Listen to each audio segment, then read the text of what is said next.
میری بیٹی اب لیکچرار بن رہی ہے، بچپن کی بات الگ تھی، لیکن تمہارا بیٹا جاہل اور گنوار ہے، ممانی نے نفرت سے کہا۔ پاس کھڑا مبشر یہ سب سن رہا تھا۔ وہ اور اس کی ماں دونوں ہی ماموں کے پاس رہتے تھے، جبکہ وہ ان کے گھر کے سارے کام کرتا تھا۔ ماموں کا ڈیرا بھی اس نے سنبھال رکھا تھا۔ مبشر اور اس کی ماں وہ گھر چھوڑ کر چلے گئے۔ ایک روز وفا اپنی دوستوں کے ساتھ نائٹ کلب گئی۔ وہ نہیں جانتی تھی کہ اس رات وہاں چھاپا پڑنے والا ہے، اور ASI کے روپ میں اس کا کزن ہی اس کے سامنے تھا، جبکہ وفا نشے کی حالت میں اسی کی باہوں۔ وفا اس وقت اپنے ہوش و حواس میں نہیں تھی۔ مبشر نے ایک نفرت بھری نگاہ اس کے وجود پر ڈالی اور اسے باہوں میں اٹھا کر جیپ کی طرف بڑھ گیا۔ جونیئر افسر کو اس نے حکم دے دیا تھا، وفا صاحبہ میں نے تمہیں کہا تھا کوشش کرنا دوبارہ زندگی میں میرا تمہارے ساتھ سامنا نہ ہو۔ لگتا ہے کہ تم نے میری بات کو سیریس نہیں لیا۔ منفرس اس کے چہرے کو دیکھتے ہوئے بولا۔ غصے کے مارے اس کا برا حال تھا۔ اس کی آنکھیں وحشت کی وجہ سے لال ہو رہی تھی۔ اس کے وجود میں ایک بار پھر سے انتقام کی آگ بھڑکنے لگی تھی۔ اس لڑکی نے اسے سب خاندان والوں کے سامنے ذلیل کیا تھا، اور اس لڑکی کے باپ نے اسے اور اس کی ماں کو دھکے دے کر حویلی سے باہر نکلوایا تھا۔ وہ یہ ذلت ابھی تک نہیں بھولا تھا، اور شاید مرتے دم تک نہیں بھولنے والا تھا۔ گاڑی ایک بہت بڑے فارم ہاؤس کے سامنے جا کر رکی تھی۔ اس نے وفا کو پکڑ کر ہلایا۔ اس کے وجود میں تھوڑی سی حرکت ہوئی۔ اب اسے ہولے ہولے ہوش آنے لگا تھا، جبکہ مبشر آنے والے وقت کے بارے میں سوچ رہا تھا۔ میری جان جلدی سے اٹھو، آج تمہیں تمہاری زندگی کا سب سے بڑا سرپرائز ملنے والا ہے۔ وہ اس کے کانوں میں جھکتا ہوا باری لہجے میں گویا ہوا۔ وفا نے بے اختیار اپنا بازو اٹھایا۔ اس کا ہاتھ زور سے مبشر کے چہرے پر جا کر لگا۔ وفا ابھی تک بے ہوش تھی، جبکہ مبشر محض اس کے خوبصورت نقوش کو گھور کر رہ گیا تھا۔ تھوڑی ہی دیر میں وہ اسے کمرے میں لے کر گیا۔ مزید 2 گھنٹوں کے بعد وفا کو ہوش آ چکا تھا۔ اس وقت رات کے 2 بج رہے تھے۔ اس نے ہلکی ہلکی آنکھیں کھولی اور اپنے چاروں طرف ایک نظر دوڑائی۔ وہ اس وقت اجنبی جگہ پر موجود تھی۔ میں کہاں پر ہوں؟ اس نے دھیمے لہجے میں اپنے آپ سے سوال کیا۔ تم وہاں پر ہی ہو جہاں پر تمہیں ہونا چاہیے تھا۔ جانی پہچانی مردانہ آوازیں سن کر اس نے جھٹ سے اپنی نگاہیں اٹھائی تھی، تو سامنے ہی وہ کھڑا تھا۔ 5 سالوں کے بعد آج وہ پہلی بار اسے دیکھ رہی تھی۔ وفا کی نظریں ایک جگہ پر جم گئی تھی۔ وہ پہلے سے بھی زیادہ ہینڈسم اور خوبصورت ہو گیا تھا۔ دلکش تو وہ شروع سے ہی تھا، لیکن اب اس نے اپنی باڈی بنا لی تھی اور ڈریسنگ سینس بھی کافی امپروو کر لیا تھا۔ تم اس کے لب ہولے سے پھڑپھڑائے تھے۔ تم نہیں آپ کہہ کر مخاطب کرو۔ وہ ایک ایک لفظ چباتے ہوئے بولا۔ تمہاری ہمت بھی کیسی ہوئی مجھے یہاں پر لانے کی؟ تمہاری اتنی جرت کہ تم مجھے ہاتھ لگاؤ۔ وہ غصے سے مبشر پر جھپٹی، مگر اسے پہلے مبشر نے اس کے بازوؤں کو اپنے کنٹرول میں کیا اور اس کی آنکھوں میں جاگتے ہوئے دہشت بھرے انداز میں بولا، دوبارہ یہ غلطی مت کرنا، ورنہ انجام کی ذمہ دار تم خود ہوگی۔ شکر کرو میں نے تم پر احسان کیا اور تمہیں یہاں پر لے کر آیا ہوں، ورنہ اس وقت جیل کی سلاخوں کے پیچھے موجود ہوتی، جیسا عموماً تم جیسی لڑکیوں کے ساتھ ہوتا ہے۔ میں سمجھی نہیں۔ وہ ایک لمحے کے لیے گڑبڑا گئی تھی۔ تمہیں زمانہ بدنام کلب سے نکال کر لایا ہوں، اس وجہ سے نہیں کہ مجھے تمہارے ساتھ کوئی ہمدردی ہے۔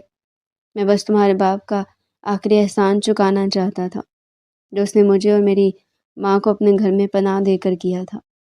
اس کے علاوہ تمہارے ساتھ بھی بہت سے حساب کتاب برابر کرنے تھے۔ یہ تم کیا کہہ رہے ہو؟ اسے اپنی آواز کسی گہری خائی سے آتی ہوئی معلوم ہو گئی تھی۔ میں کسی کلب میں نہیں گئی، تم جھوٹ بول رہے ہو۔ اس نے یکدم ہی مبشر کو کالر کو اپنے شکنجے میں لیا۔ اسی وقت ہی مبشر کا ہاتھ اٹھا تھا، وہ بیچاری سنبھل نہ پائی اور زور سے زمین پر جا کر گری۔ اس کا ہونٹ پھٹ چکا تھا۔ مبشر نے جلدی سے اپنا کالر ٹھیک کیا اور نفرت سے چور لہجے میں کہا، اپنی حد میں رو لڑکی، میں تمہارے گھر کا ملازم نہیں ہوں جو تم مجھ سے اس طرح کا سلوک کر رہی ہو۔ وہ بس اس کے چہرے کو دیکھ کر رہ گئی تھی۔ اسے اپنے گال جلتے ہوئے محسوس ہو رہے تھے۔ آنسو بھی مسلسل اس کے چہرے کو بھگوئے جا رہے تھے۔ اس کی حالت غیر ہونے لگی تھی۔ وہ تو اپنی دوستوں کے ساتھ نمرا کی برتھ ڈے پارٹی پر یہی تھی، اور پھر راستے میں اچانک اس کی طبیعت خراب ہونے لگی۔ اسے کچھ بھی یاد نہیں آ رہا تھا۔ دماغ پر زور ڈالنے کی وجہ سے سر میں بھی درد کی ٹیسیں اٹھنے لگی تھی۔ تم وہاں پر کیا کر رہے تھے؟ اس نے ہچکچاتے ہوئے سوال کیا، کیونکہ اب تو اسے مبشر سے بات کرتے ہوئے بھی ڈر لگ رہا تھا۔ یہ پرانا ڈرا سہما ہوا مبشر نہیں تھا، بلکہ یہ تو کانفیڈنٹ ASI مبشر خانزادہ تھا، جس نے اپنی قابلیت سے بہت کم عرصے میں ہی کامیابیاں سمیٹ لی تھی۔ جب مبشر نے اسے اپنے بارے میں بتایا تو وہ پھر سے گنگ رہ گئی۔ اس نے دوبارہ سے کمرے پر ایک نظر دوڑائی۔ وہاں پر ضرورت کی ہر شے موجود تھی۔ فرنیچر بھی بہت قیمتی تھا۔ ایسا فرنیچر تو ان کے اپنے گھر میں بھی موجود نہیں تھا، لیکن یہ سب کچھ وہ صرف ASI بننے سے کیسے حاصل کر سکتا تھا؟ اپنے ذہن پر زور ڈالنے سے اچھا ہے نکاح کی تیاری کرو۔ سوری، اس نے ناسمجھی سے مبشر کی طرف دیکھا تھا۔ کیا تمہاری شادی ہو رہی ہے؟ انتہائی معصومی سے سوال کیا گیا۔ ہاں بالکل، مجھے تمہارے نکاح میں آنے میں کوئی دلچسپی نہیں ہے۔ تم مجھے میرے گھر ڈراپ کر دو، آج کے لیے اتنا کافی ہے۔ اس نے پھر سے اٹھنے کی کوشش کی، لیکن پاؤں میں موچ ہونے کی وجہ سے لڑکھڑا کر زمین پر گر گئے۔ مبشر چلتا ہوا اس کے قریب رکا اور گھٹنوں کے بال زمین پر بیٹھ گیا۔ جیسے مبشر نے اس کا پاؤں اپنے ہاتھوں میں لیا تو وہ چلا اٹھے۔ مبشر! اس کے لبوں پر ہاتھ رکھ کر اس کی چیخ کا گلا گونڈ چکا تھا، اور پھر ایک ہی جھٹکے میں مبشر نے اس کے پاؤں کو موڑ کر سیدھا کر دیا۔ آنسو مبشر کی ہتھیلی کو بھگو رہے تھے، لیکن وہاں پر پرواہی کس کو تھی؟ وہ تو ایک پتھر دل انسان بن چکا تھا جو ری بورڈ جیسی زندگی گزار رہا تھا۔ احساس جذبات تو بالکل ختم ہو چکے تھے، لیکن برسوں بعد آج دوبارہ سے جب اس نے محترمہ کو دیکھا تو جذبات پھر سے بھڑکنے لگے، لیکن یہ محبت کے جذبات نہیں تھے۔ اس کے دل میں سامنے بیٹھی ہوئی صورت کے لیے صرف اور صرف نفرت موجود تھی۔ اسی وقت مبشر کا فون بجنے لگا تھا۔ اس کے دوست کی کال تھی۔ یار، مولوی کا بندوبست ہو گیا، لیکن وہ یہاں پر آنے کے لیے راضی نہیں ہو رہا۔ چلو کوئی بات، میں خود دلہن کو لے کر وہاں پر آ جاتا ہوں۔ ایک لمحے کے لیے تو وہ بھی پرجوش ہو گئی تھی اور دیکھنا چاہتی تھی کہ مبشر کے دلہن کون ہے۔ ابھی تک مبشر نے اسے جو کچھ بھی بتایا تھا اسے کسی بھی بات پر یقین نہیں آ رہا تھا۔ چلو اٹھو، جلدی سے تیار ہو جاؤ، ہمارے پاس زیادہ وقت نہیں ہے۔ میں نے کہا ہے کہ میں تمہارے ساتھ نہیں جاؤں گی۔ ارے میری جان، تم نہیں چلو گی تو پھر نکاح کیسے ہوگا؟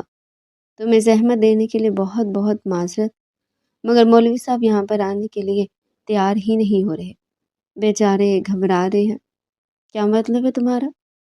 کیا تم مجھ سے نکاح کرنے والے ہو؟ وہ سرسراتے ہوئے لہجے میں بولی تھی۔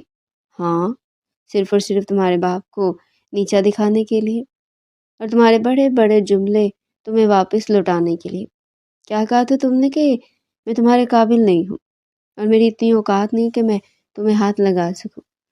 دیکھو، آج میں نے وہ اوقات بنا لی اور آج تم بھی مجھے نہیں روک پاؤ گے۔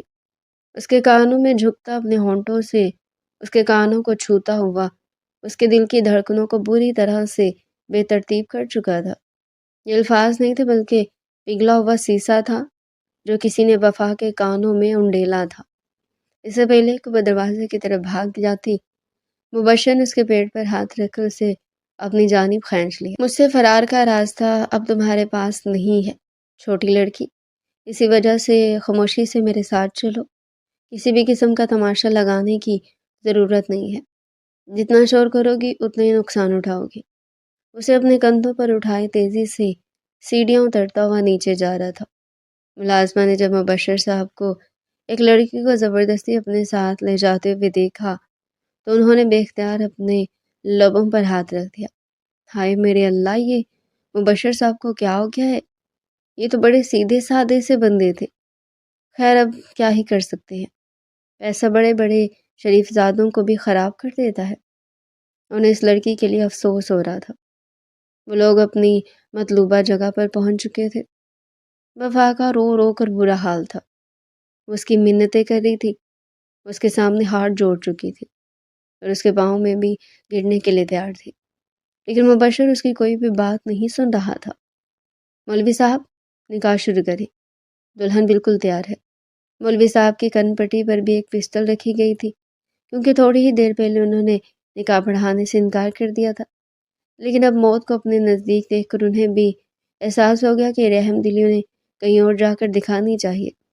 مجھے تم سے شادی، وہ بس اتنا ہی بولی تھی کہ مبشر نے مضبوطی سے اس کے ہاتھوں کو اپنے ہاتھوں میں دبوچا اور اس کے کانوں میں جھکتے ہوئے بولا، اگر تمہیں اپنے بابا جان کی عزت پیاری ہے تو کسی بھی قسم کا تماشا کیے بغیر ہاں کر دو۔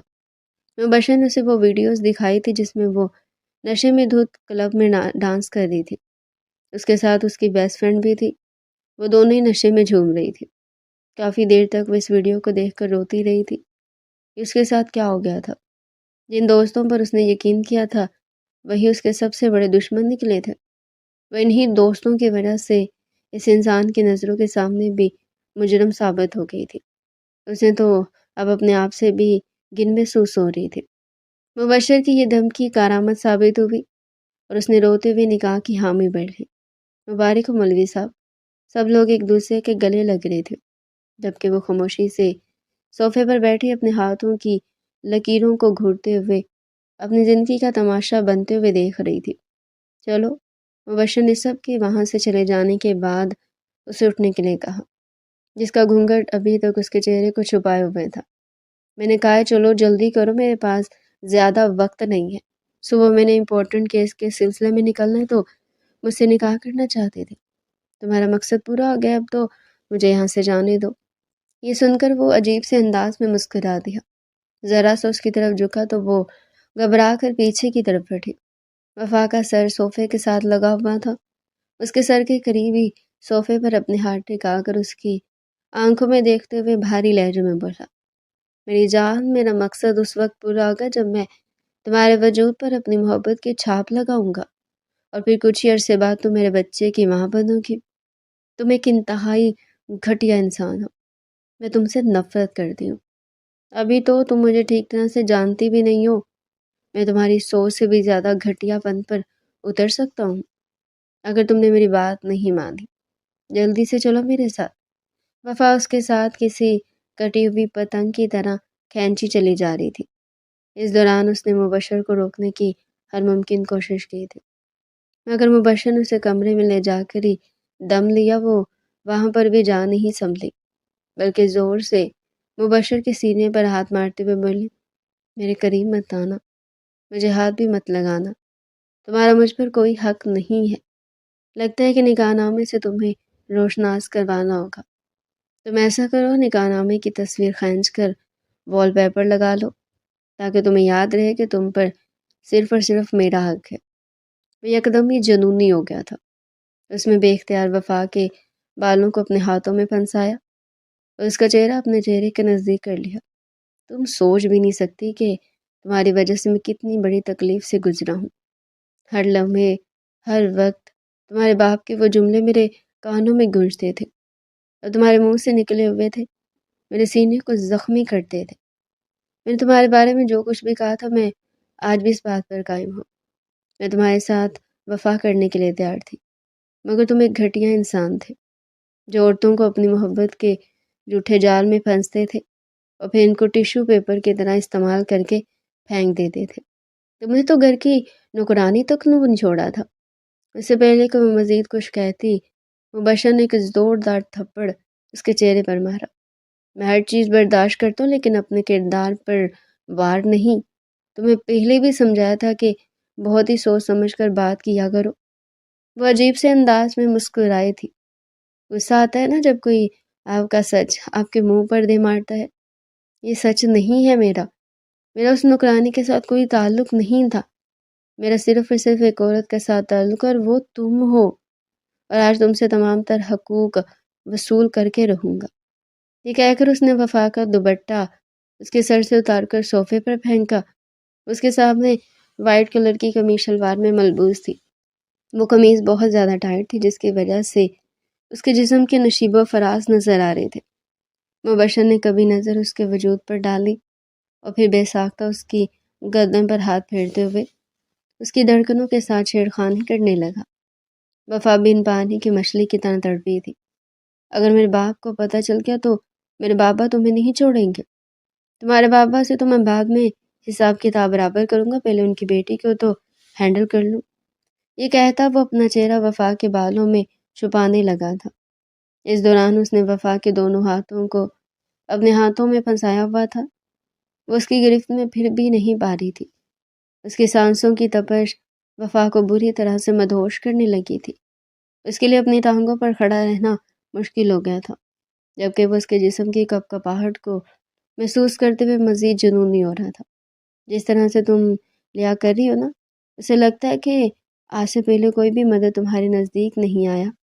اس نے وفا کی ٹھوڑی کو اپنے ہاتھوں میں لیا، اس کی آنکھوں پر پھونک مارتے ہوئے دل فریب انداز میں بولا، ہاں، کیونکہ مجھے پتہ ہے کہ کس طرح سے اپنی عزت کی حفاظت کرنی ہے، اس لیے کلب میں نشہ کر کے جھوم رہی تھی۔ مجھے نہیں پتا کہ میں وہاں پر کیسے گئی۔ اس کی آنکھیں آنسوں سے تر ہو گئی تھی، جبکہ اس کا لہجہ بھی بھیگ گیا تھا۔ یہ سن کر مبشر نے اپنے لب بھینچ لیے تھے۔ جب اس کی انگلیاں سرسراتی ہوئی وفا کی قمیض کی زپ پر جا کر رکی تو وہ بن پانی کی مچھلی کی طرح تڑپنے لگی۔ نہیں، تیزی سے نفی میں سر ہلا رہی تھی۔ شوہر ہوں تمہارا، تم پر پورا پورا حق رکھتا ہوں، اس لیے تمہارے احتجاج کا کوئی بھی فائدہ نہیں ہے۔ پلیز ایسا مت کرو، پلیز میرے قریب مت آؤ، مجھے تمہارے وجود سے گھن محسوس ہوتی ہے۔ وہ ایک اور بڑی غلطی کر چکی تھی۔ مبشر کا غصے کے مارے پارا ہائی ہو گیا تھا۔ اس نے مضبوطی سے وفا کے چہرے کو اپنے چہرے کے قریب کر کے اس کے ہونٹوں کو اپنی گرفت میں لے لیا۔ وفا اس دوران مسلسل اس کے سینے پر ناخن مار رہی تھی، مگر مبشر کو تو جیسے کوئی فرق ہی نہیں پڑ رہا تھا۔ وفا کی یہ حرکت اسے مزید جنونی بنا رہی تھی۔ جب وہ وفا سے دور ہوگا تو وہ گہرے گہرے سانس لینے لگی۔ مبشر کی بھی سانسیں پھولی ہوئی تھی۔ اسے بیڈ کی طرف لے گیا۔ وفا نے اس کے کندھے پر دھکا دے کر وہاں سے نکلنے کی کوشش کی، لیکن مبشر نے اسے پھر سے اس کی قمیض کی ڈوری سے پکڑ کر کھینچا۔ وہ سنبھل نہ پائی اور زور سے بیڈ پر جا کر گری تھی۔ اب وہ اس کے سامنے کھڑا تھا اور اس پر سایہ فگن تھا۔ جن آنکھوں سے وہ وفا کو دیکھ رہا تھا، وفا کی روح نکلنے کو تیار تھی۔ تمہیں میرے ساتھ یہ سب کچھ کر کے کیا ملے گا؟ میں پہلے تم سے بہت نفرت کرتی ہوں۔ تم کیوں میرے لیے سب سے ناپسندیدہ انسان بننا چاہتے ہو؟ وہ تکلیف سے چور لہجے میں بولی تھی، کیونکہ میں جانتا ہوں کہ میں کبھی بھی تمہارا پسندیدہ شخص نہیں بن سکتا۔ اور اسرار انداز میں کہتا ہوا وہ اس کے اوپر جھک گیا۔ وفا اس کے نیچے بالکل چھپ ہی گئی تھی۔ پلیز ایسا مت کرو۔ مبشر پہلی بار اس نے مبشر کا نام پکارا تھا، اور وہیں پر ہی مبشر کو لگا جس سے وقت رک گیا ہو۔ اس نے اپنا انگوٹھا بے ساختہ وفا کے نچلے ہونٹ پر پھیرا، اس کے کانوں میں سرگوشی نما انداز میں بولا، کیا کہا تم نے؟ دوبارہ سے کہو۔ میں نے کہا ہے کہ پلیز ایسا مت کرو۔ اس کے بعد تم نے میرا نام پکارا تھا، پھر سے میرا نام پکارو۔ وفا کو اس کی ذہنی حالت پر شک ہونے لگی تھی، جبکہ وہ نہیں جانتی تھی کہ اس کا قربت کے لمحات میں نام لینا مبشر کی جنونیت میں اضافہ کر رہا ہے۔ بولو، چپ کیوں ہو گئی ہو؟ اس نے اس قدر غصے لہجے میں کہا تو وفا نے پھڑپڑاتے ہوئے لبوں سے اس کا نام لیا، مبشر۔ پھر سے اس کے لبوں کو اپنی گرفت میں لے چکا تھا۔ اس بار اس کا انداز جنونی نہیں تھا، بلکہ بہت ہی پیار سے وفا کو خود میں آتا رہا تھا۔ وہ بھی اپنے اوپر سختی کا خول مزید برقرار نہیں رکھ سکی تھی۔ آہستہ آہستہ وہ بھی اس کی قربت میں پگھلنے لگی تھی۔ جو بھی تھا، جیسا بھی تھا، ان کے درمیان کتنی ہی دوریاں کیوں نہ تھی، لیکن زندگی میں کہیں نہ کہیں تعلق رہا تھا۔ جب اس کے ہونٹوں کو آزاد کر کے اس کی گردن پر جھکا تو وفا نے بے اختیار اس کے بالوں کو گرفت میں لے لیا اور پھر خوف سے اس کے بال چھوڑ دیے تھے۔ I am really sorry. اس کا لہجہ پھر سے بھیگنے لگا تھا۔ اسے لگ رہا تھا کہ وہ اسے پھر سے تھپڑ مارے گا اور اس کی گستاخی کی سزا دے گا، جبکہ مبشر نے کچھ بھی نہ کہا اور اس کی آنکھوں کو پیار سے چومنے لگا۔ مجھے یہاں سے جانے دو، وہ ہولے سے بولی تھی۔ مبشر نے جیسے سنا ہی نہیں تھا۔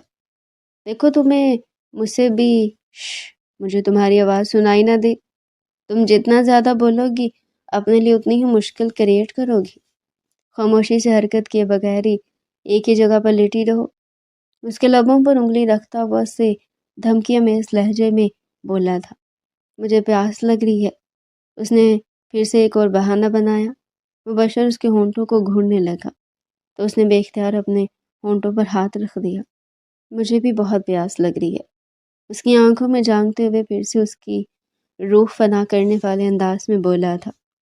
اس نے وفا کو کمر سے پکڑ کر تھوڑا سا اوپر اٹھایا اور اس کی قمیض کی باقی زپ بھی کھولنے لگا۔ وفا کے لیے تو اب احتجاج کرنا بھی مشکل ہو گیا تھا۔ وہ تو بس خاموشی سے اس کی گردن کی ابری ہوئی نسوں پر اپنی نظریں جمائے ہوئے تھی۔ اس نے بے اختیار مبشر کی گردن پر اپنی انگلیاں پھیری تو وہ اس کے اس انداز پر مسکرا دیا۔ آہستہ آہستہ وہ بھی بہک رہی تھی۔ وفا کو اپنے قابو میں کرنا اس کے لیے کوئی مشکل کام نہیں تھا۔ اگر تم چاہتی ہو کہ میں تمہیں کوئی تکلیف نہ پہنچاؤں اور تمہارے ساتھ بہت ہی پیار سے پیش آؤں تو اپنے جسم کو ڈھیلا چھوڑ دو، اپنے آپ کو میرے حوالے کر دو۔ میں ایسا نہیں کر سکتی ہوں، میں تم سے محبت نہیں کرتی ہوں، مجھے تم سے نفرت ہے۔ مبشر یہ تو تمہاری زبان کہہ رہی، لیکن تمہاری آنکھیں تو کوئی اور ہی کہانی بیان کر رہی ہے۔ میں جانتا ہوں کہ تمہیں بھی میری قربت کی طلب ہے، لیکن کچھ غلط فہمیوں کی بنیاد پر تم یہ سب کچھ کر رہی ہو۔ اس کے بالوں کی لٹ کو اپنی انگلی میں گھماتے ہوئے بولا تھا۔ میں جو کچھ بھی کہہ رہی ہوں نا، اپنے پورے ہوش و حواس میں کہہ رہی ہوں، میں تمہاری طرح مدہوش نہیں ہوں۔ اس نے سختی سے دانت پیستے ہوئے کہا، تم ابھی بھی ویسے کی ویسی ہو۔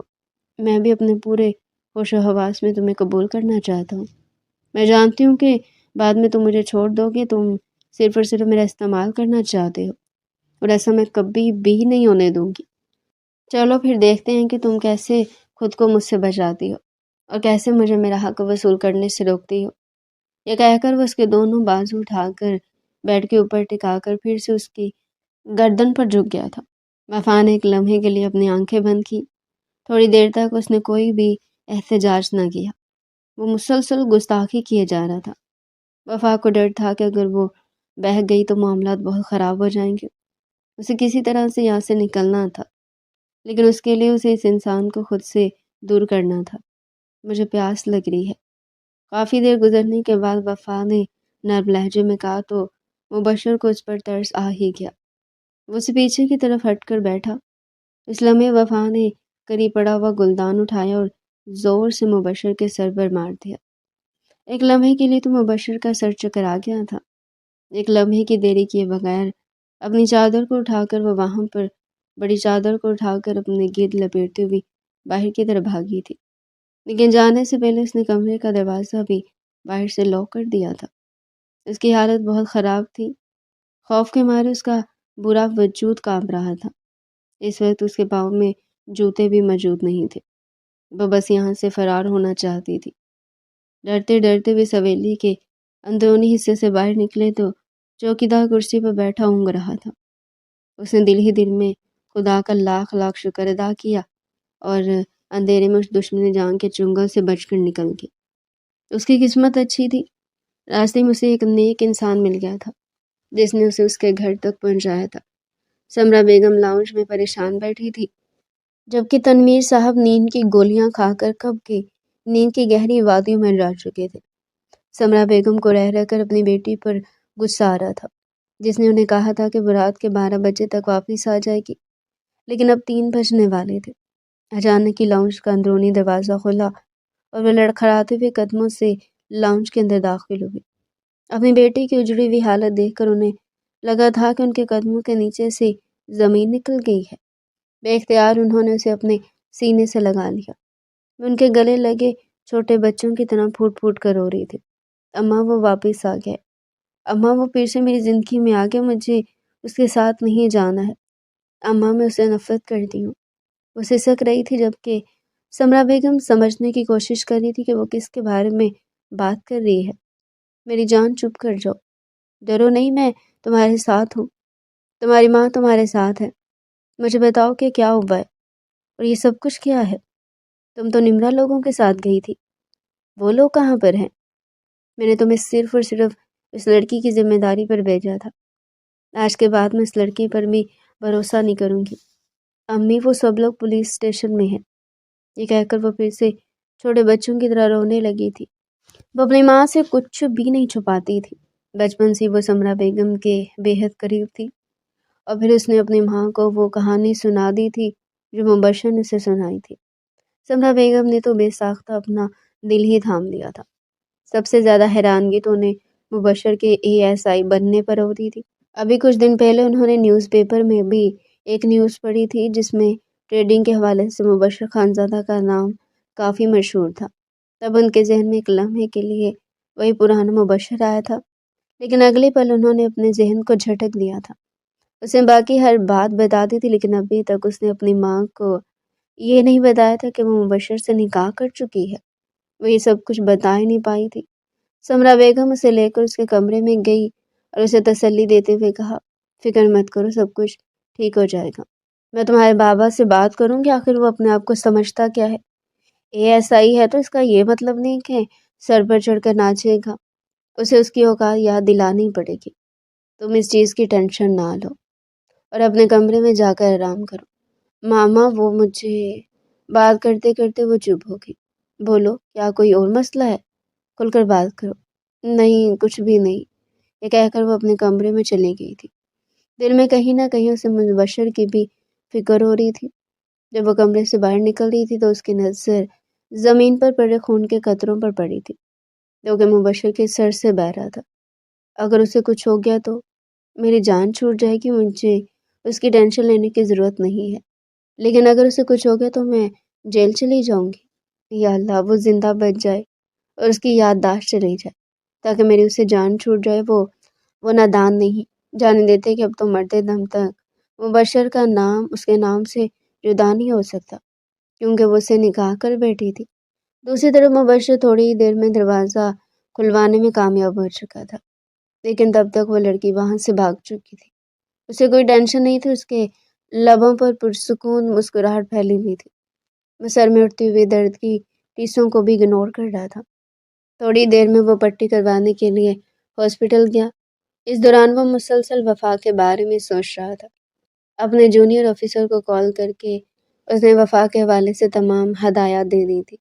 صبح کے وقت اسے وفا کی رپورٹ بھی مل گئی تھی۔ اس کی گزشتہ سالوں کی ایکٹیویٹی کی رپورٹ اس کے سامنے موجود تھی۔ وفا بہت ہی ریزرو سی لڑکی تھی۔ ابھی یونیورسٹی کے زمانے میں اس کی کچھ لڑکیوں کے ساتھ دوستی ہوئی تھی جو اسے اس رات زبردستی اپنے ساتھ کلب لے کر گئی تھی، ورنہ وفا کا کلب جانے کا ایسا کوئی ارادہ نہیں تھا۔ یہ جان کر جانے کے مبشر کے دل کو سکون سا مل گیا تھا، جبکہ وہ لڑکیاں ابھی تک جیل کے سلاخوں کے پیچھے مجروح تھی۔ یہ ان کی سزا تھی۔ صبح وہ 11 بجے کے قریب جا کر اٹھی تھی۔ اس نے جیسی انگڑائی لی تو اسے محسوس ہوا جیسے کوئی بھاری چیز اس کے سینے کے ساتھ جا کر ٹکرائی ہو۔ اس کی سانسیں اکھڑنے لگی تھی، حالت پھر سے غیر ہونے لگی تھی۔ وہ مبشر کا ہاتھ تھا جس نے پھر سے اسے اپنی گرفت میں لے لیا تھا۔ اٹھ گئی میری جان، اس کی دھڑکنوں کو چھیڑتے ہوئے بولا۔ وہ تڑپتے ہوئے پیچھے کی طرف ہٹی، لیکن مبشر کی وجہ سے وہ دور نہیں جا پائی تھی۔ ارے ارے، کہاں پر بھاگی جا رہی ہو؟ کل بھی تم اچانک سی بتائے بغیر ہی آ گئی تھی۔ تمہیں اندازہ بھی ہے کہ میں تمہارے لیے کتنا پریشان ہو رہا تھا، پھر مجھے مجبوراً صادق کو کال کرنی پڑی۔ شکر تھا کہ تم اسے مل گئی تھی، اگر تمہیں کچھ ہو جاتا تو میں خود کو کبھی بھی معاف نہیں کر پاتا۔ وہ بھاری اور سنجیدہ لہجے میں اسے بہت کچھ سمجھا چکا تھا۔ کل رات جس آدمی نے اسے لفٹ دی تھی وہ اس کے شوہر کا ہی بندہ تھا۔ یا میرے اللہ، یہ میں کہاں پر پھنس گئی ہوں؟ اس نے ہولے سے کہا، لیکن یہ بات بھی مبشر نے سن لی تھی۔ وہ اس کے کمسن جسم کو محسوس کر رہا تھا، جبکہ وہ اس کی انگلیوں کو بڑھتی ہوئی جسارتوں کی وجہ سے بے چین ہو رہی تھی۔ پلیز یہاں سے چلے جاؤ۔ جیسے دروازے پر دستک ہوئی تو وہ خوف سے کپکپاتے ہوئے لہجے میں بولے، کیونکہ دروازے کی دوسری طرف اس کی والدہ محترمہ موجود تھی۔ ارے ایسے کیسے جا سکتا ہوں؟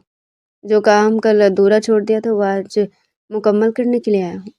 ہم دونوں کے درمیان ایسا کوئی بھی رشتہ نہیں ہے۔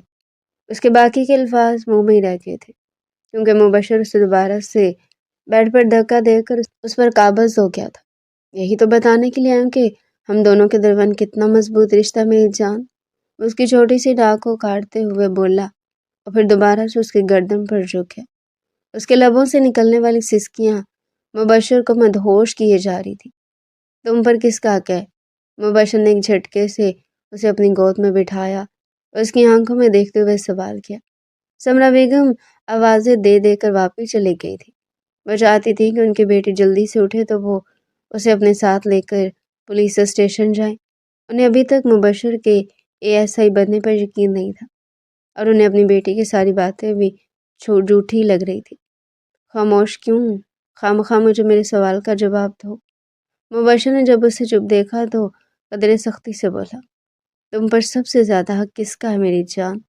اس کا ہاتھ پھسلتا ہوا پھر سے اس کی کروٹ پر جا کر رک گیا تھا۔ مجھ پر سب سے زیادہ حق میرا ہے، اس کی آنکھوں میں آنکھیں ڈالتے ہوئے مضبوط لہجے میں بولی تھی۔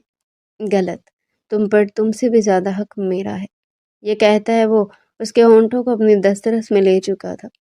یہ لڑکی اب اسے پاگل بنا رہی تھی، کیونکہ وفا کے حوالے سے اس کے دل میں جتنی بھی غلط فہمیاں تھیں وہ دور ہو چکی تھی، اور ماضی کا جو غصہ تھا وہ تو کل ہی ختم ہو گیا تھا جب اس کی باہوں میں اس کے رحم کرم پر موجود تھی۔ مبشر نے اپنے آپ کو سمجھا لیا تھا کہ اس وقت وہ بہت چھوٹی تھی، اور اسے یہ بھی پتہ چل گیا تھا کہ وفا کی زندگی کے آدھے سے زیادہ فیصلے تو اس کی ماں یعنی سمرہ بیگم کرتی ہیں، اس لیے وہ لڑکی بے قصور ہے، اس کی کوئی غلطی نہیں ہے۔ اس سب کے بعد مبشر کے دل میں اس کے لیے طلب مزید بڑھ گئی تھی۔ اب وہ ہر حال میں اس پر اپنے نام کی مہر لگا کر اسے اپنی زندگی کا خوبصورت حصہ بنانا چاہتا تھا، لیکن وہ مسلسل احتجاج کر رہی تھی۔ مبشر نے اس کی دونوں ٹانگوں کو اپنی ٹانگوں میں پھنسایا تو وہ درد سے کرا اٹھی۔ کیا کر رہی آپ؟ درد ہو رہا ہے مجھے، میں تو آرام سے کر رہا تھا۔ آئی ایم ریئلی سوری، یہ کہہ کر مبشر نے فوراً ہی اس کی ٹانگوں کو آزاد کیا تھا۔ اگر تم فرما برداری دکھاؤ گے تو میں بھی اس طرح سے فرما بردار بن جاؤں گا، لیکن اگر تم ضد کرو گی تو تم جانتی ہو کہ میں تم سے بھی زیادہ ضدی ہوں۔ مجھے آپ سے نفرت ہے اور میں آپ کے ساتھ کوئی تعلق نہیں بنا سکتی ہوں۔ تم جس وجہ سے میرے ساتھ نفرت کر رہی ہو نا، اس کی کوئی بنیاد ہی نہیں ہے۔ اس نے معصوم باہوں کی زندگی برباد کی ہے۔ تمہاری ماں نے مجھ پر الزام لگایا تھا، میں آج بھی وہ الزام جھوٹا ثابت کرنے کے لیے تیار ہوں۔ مجھے آپ کی کسی بات پر کوئی یقین نہیں ہے۔ ٹھیک ہے، پھر غلط فہمیوں کے ساتھ بھی ایک نئی زندگی کی شروعات کرتے ہیں۔ سمرہ بیگم نے پھر سے زور سے دروازہ بجایا تھا۔ اب انہیں ٹینشن ہونے لگی تھی۔ باہر سے دروازہ کھولنے کی آواز سنائی دی تو وہ خوف سے مبشر کے چہرے کی طرف دیکھنے لگی۔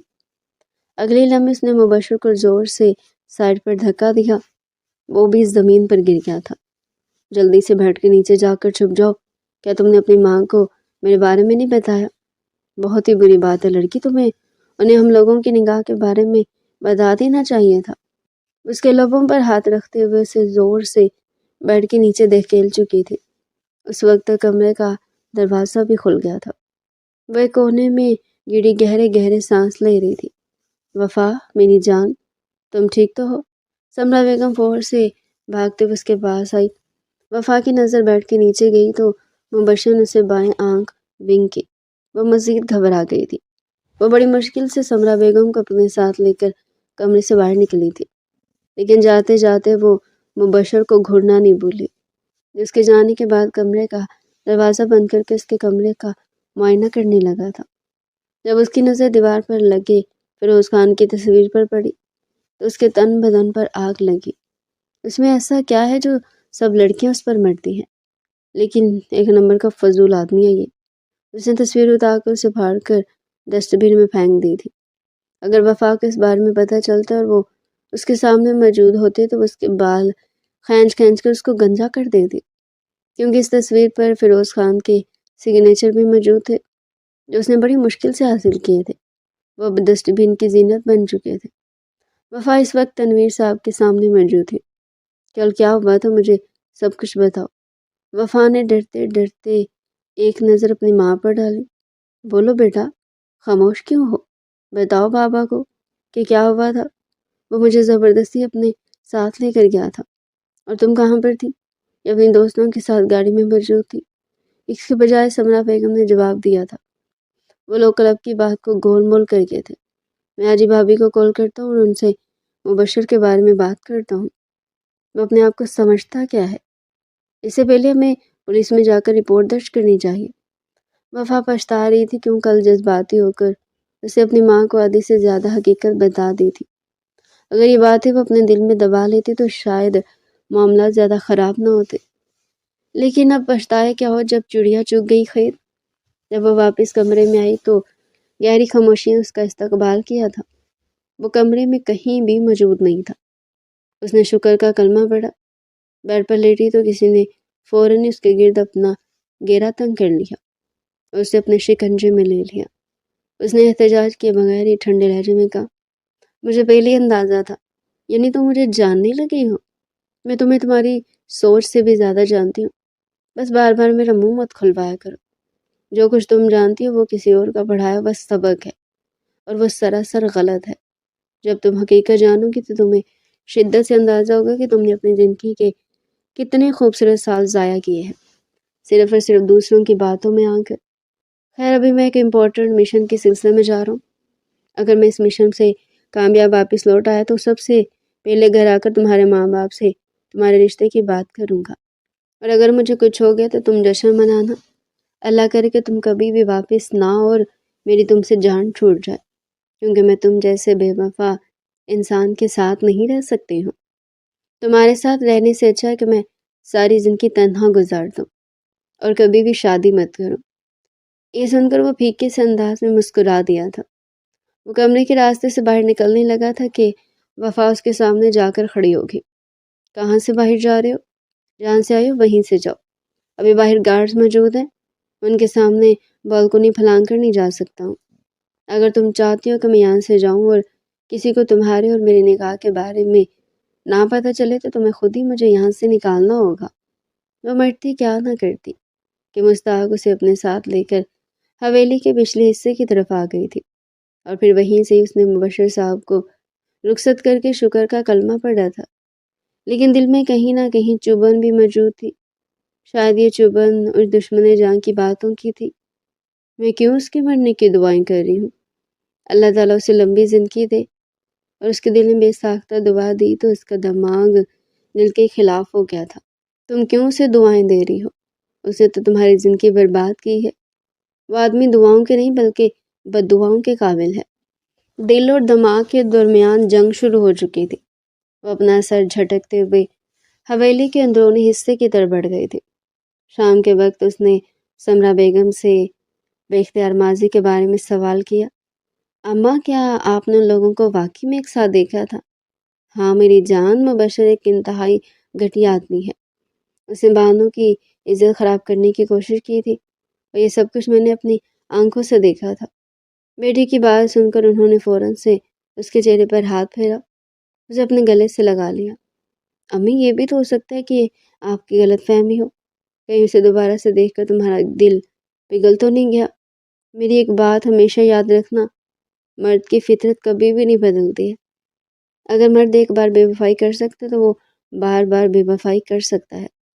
میں تمہارے بارے میں جو بھی فیصلہ کروں گی وہ تمہارے حق میں بہتر ہوگا۔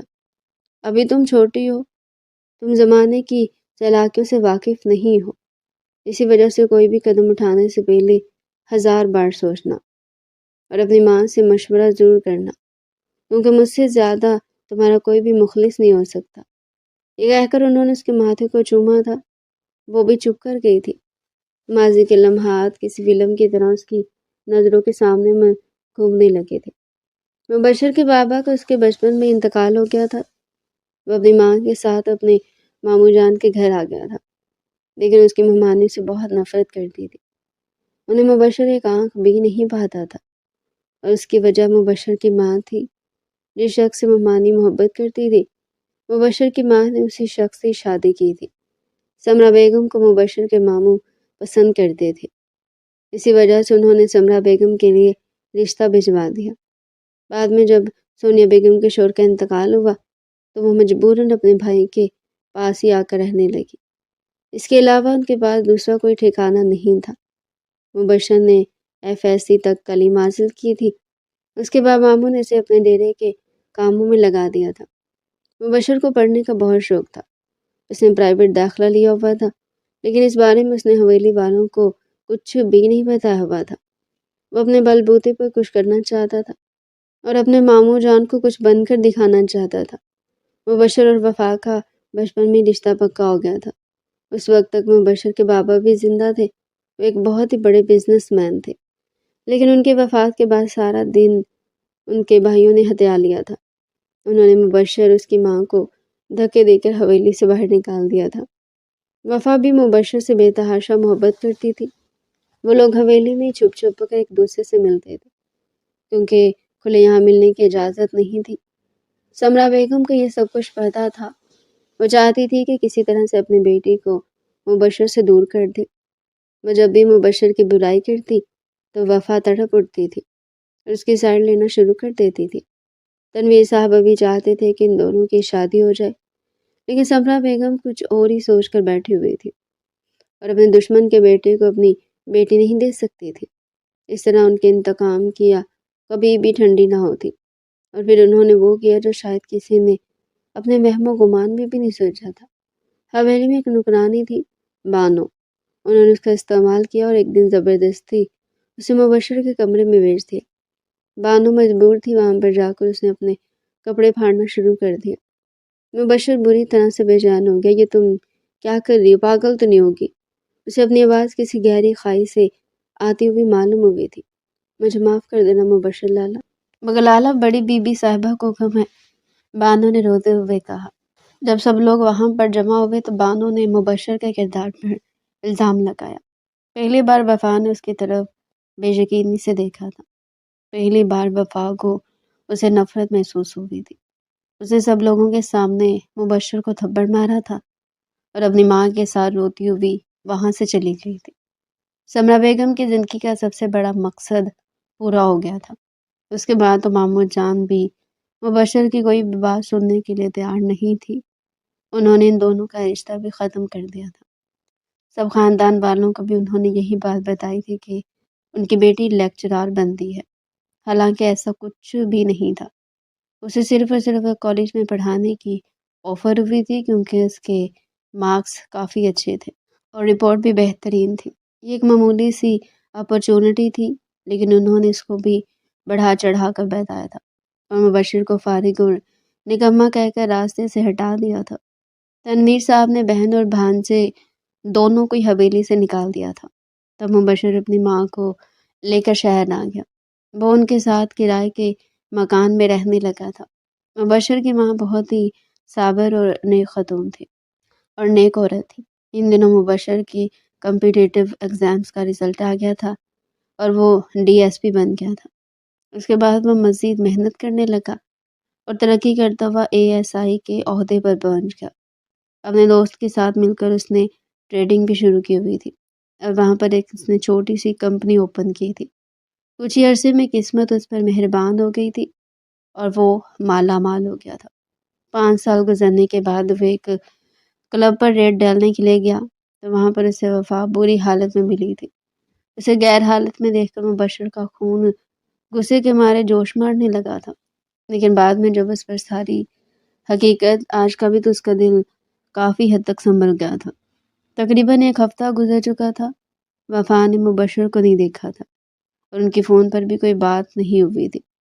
اکثر اوقات وہ موبائل کو ہاتھ میں لیے یوں ہی مبشر کے نمبر کو گھڑتی رہتی تھی۔ بہت اچانک سے اس کی زندگی سے وہ غائب ہو گیا تھا۔ وہ اس پر اپنے رب کا شکر ادا کرنا چاہتی تھی کہ اس کی ایک بے وفا انسان سے جان چھوٹ گئی ہے، لیکن دل میں کہیں نہ کہیں ایک عجیب سی بے چینی بھی موجود تھی۔ برسوں کے بعد اسے بانو اپنی حویلی میں نظر آئی، جو اپنے 2 بچوں کے ساتھ اس کی ماں کے پاس مدد طلب کے لیے آئی تھی۔ اس کے شوہر کو کینسر تھا۔ سمرا بیگم نے اسے ایک پھوٹی کوڑی دینے سے بھی انکار کر دیا تھا اور اسے حویلی سے چلے جانے کے لیے کہا تھا۔ وہ اس وقت بیرونی حصے سے باہر نکلی تھی جب وفا بھاگتی ہوئی اس کے پاس گئی۔ بانو کیسی ہو تم؟ اس نے سرسراتے ہوئے لہجے میں سوال کیا تھا۔ بانو جو کہ بڑے عرصے سے گناہ کا بوجھ اپنے سینے پر لے کر جی رہی تھی، آج اس نے فیصلہ کیا تھا کہ وہ اس بوجھ کو اتار دے گی۔ وہ وفا کے قدموں میں گر گئی اور تڑپ تڑپ کر رونے لگی۔ وفا کو شدت سے کچھ غلط ہونے کا احساس ہوا تھا۔ اس نے بانو کو دونوں کندھوں سے پکڑ کر اٹھایا اور اس کی آنکھوں میں جھانکتے ہوئے کہا، کیا ہوا ہے؟ تم ٹھیک تو ہو؟ بی بی صاحبہ، مجھ سے بہت بڑی غلطی ہو گئی ہے، مجھے معاف کر دیں، مجھے ایسا نہیں کرنا چاہیے تھا۔ مگر میں مجبور ہو گئی تھی۔ آپ کی امی جان نے مجھے وہ سب کچھ کرنے کے لیے کہا تھا، لیکن میں قسم اٹھا کر کہتی ہوں اس دن سے لے کر آج کے دن تک مجھے ایک لمحے کے لیے بھی سکون نصیب نہیں ہوا ہے۔ جس شخص کے لیے میں نے یہ سب کچھ کیا تھا وہ شخص بھی مجھے چھوڑ کے چلا گیا۔ وہ پھر سے سسکنے لگی تھی۔ تب اس نے نادیہ کو ساری بات بتائی کہ مبشر بے گناہ تھا، وہ ایک پاک دامن آدمی تھا۔ اس دن اس نے کچھ بھی نہیں کیا تھا، بلکہ بانو نے اس پر الزام لگایا تھا، کیونکہ سمرا بیگم نے اسے وعدہ کیا تھا کہ اگر تم اس شخص پر الزام لگاؤ گی اور حویلی سے نکلوانے میں میری مدد کرو گی تو میں تمہارا سارا جہیز بنا دوں گی اور تمہاری شادی تمہارے پسند کے شخص سے کروا دوں گی۔ بعد میں انہوں نے بانو کا سارا جہیز بھی بنوایا تھا، لیکن وہ شخص عین شادی کے وقت ہی مکر گیا تھا۔ بعد میں بانو کی شادی ایک اور آدمی سے ہو گئی تھی جو اس کی بہت عزت کرتا تھا، لیکن اب چونکہ وہ بیمار تھا تو گھر کے حالات بھی خراب ہو گئے تھے۔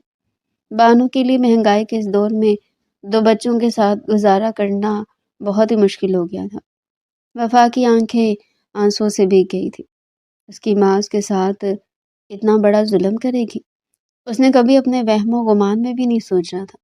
اس نے بانو کو اچھے خاصے پیسے دیے تھے اور اسے تسلی دے کر رخصت کیا تھا کہ میں تم سے ناراض نہیں ہوں۔ اصل غصہ تو اسے اپنی ماں پر تھا۔ رات کے وقت جب اس نے سمرا بیگم سے اس بارے میں بات کی تو سمرا بیگم نے زوردار تھپڑ اس کے چہرے پر مارا۔ میں نے جو کچھ بھی کیا نا تمہاری بہتری کے لیے کیا ہے۔ اگر تمہیں اس کنگلے کے ساتھ بیاہ دیتی تو آج اس کے ساتھ بیٹھ کر تم بھی سڑکوں پر بھیک مانگ رہی ہوتی۔ اپنی ماں کے لیے اس کی آنکھوں میں بے یقینی تھی۔ تنویر صاحب بھی اپنی بیگم کی حقیقت جان گئے تھے۔ انہیں بھی سمرا بیگم پر بہت غصہ آ رہا تھا۔ اسے رات ہی انہوں نے اپنی بہن کے بارے میں پتہ لگوایا اور صبح ان سے ملنے کے لیے گئے۔ مبشر کا گھر دیکھ کر ان کی آنکھیں حیرت سے کھلی کی کھلی رہ گئی تھی۔ وہ تو ان سے بھی امیر ہو چکا تھا۔ ان کی بہنوں نے ان سے بدتمیزی نہیں کی تھی، نہ ہی شکوہ شکایت کی تھی، بلکہ چپ کر کے اپنے بھائی کے گلے لگ کر آنسو بہاتی رہی تھی۔ تنویر صاحب بہت شرمندہ تھے۔ انہوں نے اپنی بہن سے اپنے رویے کی معافی مانگی تھی۔ وفا نے بھی ان کو بتا دیا تھا کہ وہ مبشر کے نکاح میں ہے اور یہ نکاح اس کی مرضی سے ہی ہوا تھا۔ تنویر صاحب بس خاموشی سے اپنی بیٹی کے چہرے کو گھور کر رہ گئے تھے۔ ایک سے بڑھ کر ایک کڑوا سچ ان لوگوں کے سامنے آ رہا تھا۔ وہ پورا دن دونوں باپ بیٹی نے سونیا بیگم کے گھر پر ہی گزارا تھا۔ ادھر وہ اپنے گھر پہنچے اور ادھر اسے اپنی ساس کی کال وصول ہوئی۔ حالات بہت زیادہ خراب تھے۔ مبشر کو 3 گولیاں لگی تھی، وہ ہاسپٹل میں تھا۔ اس کی طبیعت سنبھلنے کا نام نہیں لے رہی تھی۔ وہ وہی زمین پر بیٹھ گئی اور دہاڑے مار مار کر رونے لگی۔ سمرا بیگم کے لیے اپنی بیٹی کو سنبھالنا بہت مشکل ہو گیا تھا۔ اس دن انہیں پتہ چلا تھا کہ اپنی بیٹی کو مبشر سے دور رکھ کر انہوں نے کتنی بڑی غلطی کر دی ہے۔ اسے تسلی دے رہی تھی مگر وہ کسی کے قابو میں ہی نہیں آ رہی تھی۔ اسے مبشر سے ملوانا بھی مشکل تھا کیونکہ سیکیورٹی ٹائٹ تھی اور مبشر ابھی تک اپنے ہوش و حواس میں نہیں آیا تھا۔ سب لوگ اس کے لیے دعا گو تھے۔ سمرا بیگم بھی اپنی بیٹی کی وجہ سے دل سے اس کے لیے نفرت مٹا کر دعائیں کر دی تھی اور شاید ہی گھر والوں کی دعائیں تھی جو رنگ لائی تھی۔ تقریباً 2 دنوں کے بعد مبشر کو ہوش آ گیا تھا۔ ہوش میں آتے اس نے سب سے پہلے اپنی بیوی کا نام پکارا تھا۔ وہ تو اس پر صدقے قربان ہو رہی تھی۔ کافی دیر تک مبشر کا ہاتھ اپنے ماتھے کے ساتھ لگائے وہ آنسو بہاتی رہی، جبکہ مبشر خاموشی سے اس کے چہرے کو دیکھتا رہا تھا۔ میں تم سے بہت محبت کرتا ہوں وفا، اور تمہارا ساتھ مرتے دم تک نہیں چاہتا ہوں۔ یہ سن کر اس نے تڑپ کر اپنا چہرہ اٹھایا تھا۔ میں بھی آپ سے بہت محبت کرتی ہوں۔ میں اپنے کیے پر بخود بہت شرمندہ ہوں۔ جو کچھ بھی ہوا وہ نہیں ہونا چاہیے تھا۔ مبشر مگر چپ، جو گزر گیا سو گزر گیا ہے۔ ان باتوں کو اپنے سر پر سوار نہ کرو۔ وہ پیار سے اس کے چہرے پر ہاتھ پھیرتے ہوئے بولا تھا۔ جب وہ صحت یاب ہو کر گھر واپس آئے تو اس نے اپنے ماموں جان سے بھی معافی مانگی تھی کہ اسے یوں چھپ کر نکاح نہیں کرنا چاہیے تھا۔ تنویر صاحب نے اسے معاف کر دیا تھا۔ سمرا بیگم اور سونیا صاحبہ کے بھی آپس کے تعلقات بہتر ہو گئے تھے۔ کچھ عرصے میں انہوں نے مبشر کی اور وفا کی دھوم دھام سے شادی کی تھی۔ تو ڈیئر پیارے ناظرین، یہ تھا آج کا ہمارا انٹرسٹنگ اور مزے کا ناول۔ مزید ایسی ہی ناول اگر آپ ہمارے چینل پر ڈیلی سننا چاہتے ہیں تو چینل کو سبسکرائب کریں، ویڈیو کو لائک کریں اور کمنٹ سیکشن میں اپنی رائے لازمی دیں۔